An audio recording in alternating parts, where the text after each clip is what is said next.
Hello दोस्तों, intelligent history classes में आपका स्वागत है। आज हम आपको क्लास 12 मैथ एनसीईआरटी मैथमेटिक्स का चैप्टर 7 जो कि इंटीग्रेशन समाकलन है, आज इसका इंट्रोडक्शन देंगे और इसकी एक्सरसाइज के पहले जो कुछ उदाहरण है आज आपको उसको पहले वीडियो में बताएंगे। देखो, इंटीग्रेशन समझने के लिए आपको सबसे पहले आपको अवकलन आना जरूरी है, क्योंकि ये अवकलन का जस्ट अपोजिट होता है समाकलन। अगर आपको अवकलन अच्छी तरीके से तैयार है तो आप समाकलन बहुत अच्छी तरीके से कर सकते हैं। इसके जस्ट अपोजिट होता है, इसीलिए इसके जो सूत्र हैं ये अवकलन के सूत्र के विपरीत होते हैं। जैसे हम आपको कुछ का इंट्रोडक्शन देंगे और उसको बताएंगे कि कैसे होते हैं। चलो इसी क्रम में हम आपको समाकलन के कुछ महत्वपूर्ण सूत्र के बारे में बताते हैं, फिर उसके बाद हम उदाहरण करेंगे, फिर इसके बाद एक्सरसाइज करेंगे। आपको एक एक सवाल, एक एक उदाहरण, हर चीज़ समझाएंगे जो आप हमसे कहेंगे। देखो, हम आपको बता रहे हैं। देखो, यहाँ पर इंटीग्रेशन का चिन्ह जो होता है ऐसे होता है। इंटीग्रेशन का मतलब होता है, देखो हम आपको बताएंगे। जैसे वहाँ पर अवकलन, अवकलन क्या होता है, अवकलन का चिन्ह क्या होता है, अवकलन होता है d y d x. D y d x यहाँ हम आपको बता रहे हैं। D y d x, d y d x into, वहाँ पर अगर x की पावर n होता था, इसका सूत्र क्या हो जाता था आपको पता होगा ना, n x की पावर n-1, ये हो जाता था ना, n x की पावर n-1 हो जाता था ना। यहाँ इसका जस्ट अपोजिट होगा, क्योंकि यहाँ देखो घात एक घट रही है, यहाँ पर घात बढ़ेगी। भाई इसका विपरीत होता है तो घात बढ़ेगी। देखो यहाँ इंटीग्रेशन ऑफ x की पावर n, इसका सूत्र हो जाएगा x की पावर n+1 अपान n+1 और प्लस सी, क्योंकि ये अभी अनिश्चित समाकलन चल रहा है इसीलिए प्लस सी लग जाता है।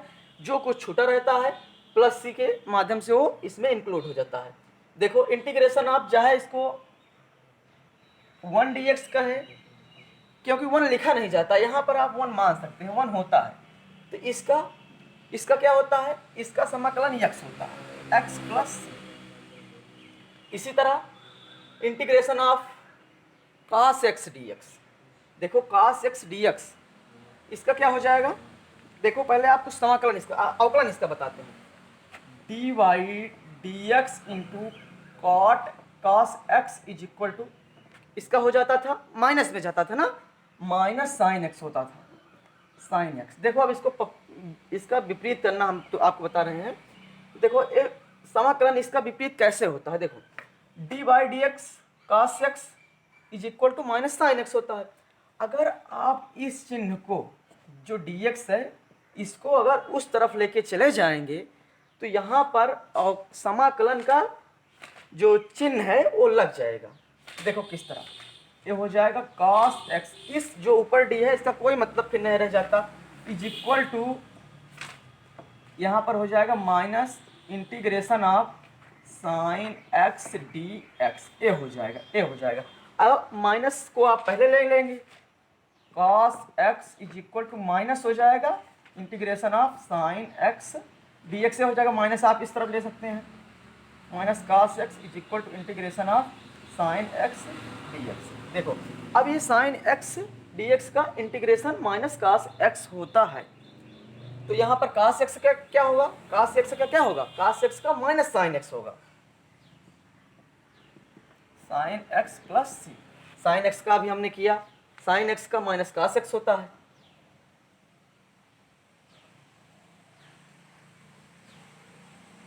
साइन x का भी हमने किया, साइन x का माइनस cos x होता है, cos x का प्लस साइन x होता है। अब साइन x का माइनस cos x प्लस सी, ये हो जाएगा। अब देखो सेक स्क्वायर x, वहां पर इसका क्या होता था,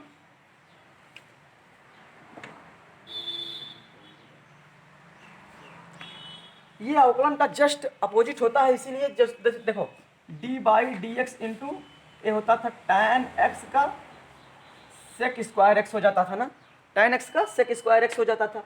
यहाँ आप देखिए ये चिन्ह आप उस तरफ लेके चले जाइए, tan x is equal to integration of sec square x dx। देखो यहाँ पर integration of sec square x dx is equal to tan x, इस तरह से आप इसका सूत्र बना सकते हैं। ये हो जाएगा tan x integration of sec square x, तो d y d x cot x is equal to minus cosec square x होता है। हाँ, अगर आप कसेक स्क्वायर एक्स करेंगे तो माइनस इस तरफ चला जाएगा, तो ये हो जाएगा माइनस कॉट एक्स हो जाएगा। तो देखो अब sec x into tan x है, इसका क्या होता है, सेक एक्स का होता है ना d y d x into sec x is equal to, sec x का क्या होता है, अवकलन की बात कर रहे हैं ना कि समाकलन। तो अवकलन होता है sec x into tan x, ये होता है ना। अब इसका आप इंटीग्रेशन, इसका इंटीग्रेशन ये हो जाएगा, देखो कैसे, ये sec x is equal to integration होगा sec x into tan x d x, क्योंकि आप डी एक्स को उस तरफ लेके चले जाएंगे तो यहाँ पर इंटीग्रेशन का जो सिंबल है वो लग जाएगा और ये सेक एक्स हो जाएगा। इसीलिए integration of sec x into tan x is equal to sec x हो जाएगा, सेक एक्स हो जाएगा। Integration of cosec x into cot x, integration of cosec x into cot x ये हो जाएगा minus cosec x, cosec x हो जाएगा कि नहीं। इसी तरह आप इसको भी कर लेंगे, ये आ जाएगा माइनस कसेक एक्स। अब देखो हम आपको कुछ और बताने जा रहे हैं। देखो जो ये तीनों सूत्र हैं इनका अमूमन बहुत अच्छी तरीके से इसमें समाकलन में यूज होता है, क्योंकि और जो ये सूत्र है ये वाला इंटीग्रेशन ऑफ ई की पावर एक्स डी एक्स, इसका अवकलन भी यही होता है, समाकलन भी यही होता है। देखो कैसे, d y d x into e की power x, d y d x into e की power x is equal to e की पावर एक्स ही होता है, इसका अवकलन यही होता है। तो जाहिर सी बात है अगर इसका अवकलन यही होगा तो आप इसका समाकलन भी यही होगा। कैसे, ई की power x is equal to d x, आप उस तरफ लेके जाएंगे तो यहाँ पर इंटीग्रेशन का सिंबल लग जाएगा ई की पावर एक्स डी एक्स, तो इसका समाकलन भी यही हुआ ना। तो इसका अवकलन भी यही होता है और इसका समाकलन भी यही होता है। अब दसवां सूत्र है, ये बहुत सूत्र अमूमन यूज होता है, लगभग हर एक सवाल में, एक दो सवाल तीन सवाल छोड़कर हर सवाल में लगभग ये यूज होता रहता है। Integration of one upon x d x, one upon x d x इसका सिद्ध किया गया है, इसका होता है लॉग मॉड एक्स प्लस सी लगता रहेगा क्योंकि ये अनिश्चित समाकलन है। अगर आपको अभी लिमिट दी होती तो प्लस सी न लगता, क्योंकि वो निश्चित हो जाता, उसकी लिमिट दे दी जाती तो वो निश्चित हो जाता, तो प्लस सी नहीं लगता। अब देखो इंटीग्रेशन ऑफ ए की पावर एक्स डी एक्स, ए की पावर एक्स डी एक्स का होता है ए की पावर एक्स अपान लॉग ए प्लस सी, इसका सूत्र होता है। इस सब सूत्रों को हम आपको अगर कमेंट करेंगे, अगर हमें बताएंगे कैसे है, तो इन सब सूत्रों को हम आपका डेरिवेशन भी करा देंगे, एक वीडियो डेरिवेशन का बना के डाल देंगे।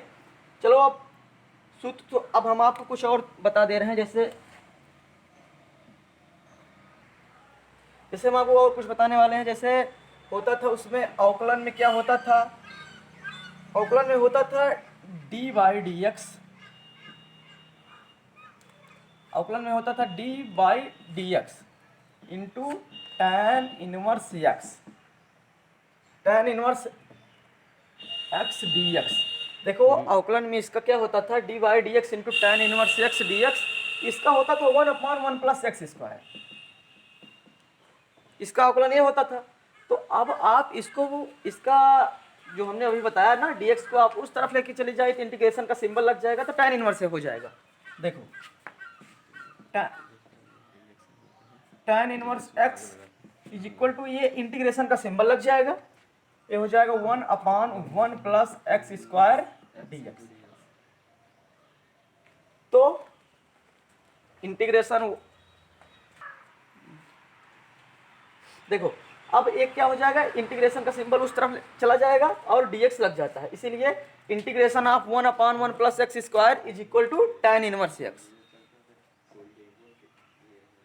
देखो अब इसी तरह हम आपको ये भी बताएंगे, अब यही इसी तरह काट इनवर्स जो होता है, काट इनवर्स का होता है, इसी में माइनस लग जाता है और सेम चीज वही रहती है, यहीं पर माइनस लग जाता है, सेम चीज वही रहती है। इसको आप फिर उसी तरह से कर लेंगे, काट इनवर्स का आ जाएगा। अब साइन इनवर्स का हम आपको बता रहे हैं, d by d x into ये हो जाएगा साइन इनवर्स एक्स का, साइन इनवर्स एक्स का जानते हो क्या हो जाएगा, one upon under root one minus x square होता है, one upon under root one minus x square होता है। अब इसका अगर आप समाकलन करेंगे, ये तो अवकलन होता है इसका, अगर आप इसका समाकलन करेंगे तो आपको ये मिल जाएगा। देखो कैसे हम आपको बता रहे हैं, sine inverse x is equal to, ये इंटीग्रेशन हो जाएगा, उस तरफ जाएगा, इसका चिन्ह लग जाएगा, 1/√1 minus x square D x. देखो इसका आप समाकलन किए, ये प्राप्त हो जाएगा यहाँ पर, क्योंकि ये निश्चित समाकलन है इसलिए प्लस सी लग जाएगा। अब दोस्तों ये सब सूत्रें तो हो गई इस प्रश्नावली की। अब हम आपको इसका कुछ एक दो उदाहरण बताने वाले हैं। देखो हम आपको उदाहरण लिख के एक दो उदाहरण बता देंगे, फिर प्रश्नावली पे चलेंगे। इसी क्रम में हम आपको उदाहरण 2 का तीसरा जो है स्टेप है उसको हम आपको सॉल्व कराएंगे। इसमें ये बहुत महत्वपूर्ण है, इसीलिए हम इसका तीसरा बता रहे हैं, क्योंकि इसमें अमूमन 3 सूत्र लग जाएंगे, आपको समझ में भी अच्छी तरीके से आ जाएगा। देखो इस सवाल को हम कैसे करते हैं, उदाहरण है। देखो एक सूत्र होता है, इसको करने के लिए एक सूत्र होता है, integration of fx plus gx dx। अगर इस तरह रहता है तो इसका क्या हो जाता है, इसका हम आपको इस तरह हो जाता है बता रहे हैं, fx dx हो जाता है, फिर plus integration of gx dx हो जाता है। इस तरह इसको हम अलग कर देते हैं और इंटीग्रेशन का जो सिंबल है दोनों में लगा देते हैं, और इसी तरह इसको अलग कर, इसे देख रहे हैं आपको ए भी एक फंक्शन दिखाई दे रहा है, ए भी और ए भी, तो इसी सूत्र से gx अभी और हो जाता है एफ और एफ डैश एक्स हो जाता है, तो उसको ऐसे करते चले जाते हैं। इसी तरह 3 फंक्शन है, इसमें तीनों को अलग कर लेंगे और इस तरह करेंगे। देखो इंटीग्रेशन ऑफ x की पावर 2/3 ये हो जाएगा dx plus integration of 2 e की power x dx minus integration of 1/x dx। देखो हमने इसको अलग कर दिया। अब आपको इसमें कुछ दिखाई दे रहा होगा, हमने अभी आपको सूत्र बताया था ना पूरा। देखो अब इसमें दिखाई दे रहा है, इसका इंटीग्रेशन किस प्रकार होगा, इसका इंटीग्रेशन इस तरह होगा, क्योंकि अगर x की पावर n, अभी हमने आपको सूत्र बताया था इंटीग्रेशन x की पावर n dx, इसका क्या हो जाता है, इसका हो जाता है x की पावर n प्लस 1/n+1, इसका ये हो जाता है। इसी सूत्र से हम आपको इसको कर सकते हैं ना। देखो x की पावर n दिखाई दे रहा है ना, इसका हो जाएगा x की पावर 2/3, देखो उस सूत्र से वहाँ +1 है ना, +1/2/3+1 ये हो जाएगा। इसका तो हो गया। हमने आपको ये भी बताया था कि अगर अचर पद, कोई अचर पद अगर इंटीग्रेशन या डिफरेंशिएशन दोनों के अगर अंदर है, सिंबल के अंदर है, तो उसको बाहर ले लेते हैं उसी तरह। तो यहाँ पर 2 जो है ऐसे बाहर हो जाएगा, 2 बाहर हो जाएगा, तो यहाँ क्या बचेगा, अगर इससे आप इंटीग्रेशन ऑफ 2 e की पावर x dx से अगर 2 बाहर ले लेंगे क्या हो जाएगा, e की पावर x dx यही हो जाएगा ना।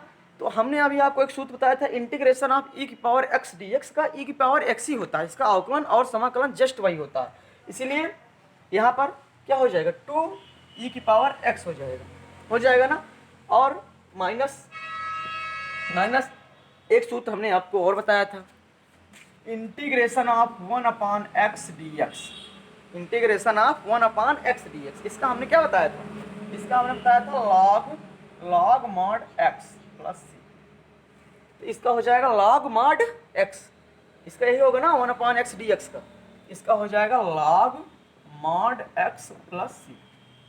अब इसको आप सॉल्व कर लेंगे, ये तो ऑलरेडी सॉल्व है, ये भी सॉल्व है, इसको आप सॉल्व कर लेंगे, इसका लासा, इसका एलसीएम ले लेंगे, 3 आएगा, एक 2 हो जाएगा, प्लस 3 हो जाएगा अपॉन, जस्ट सेम चीज़ यहाँ भी है, इसी तरह ये भी हो जाएगा,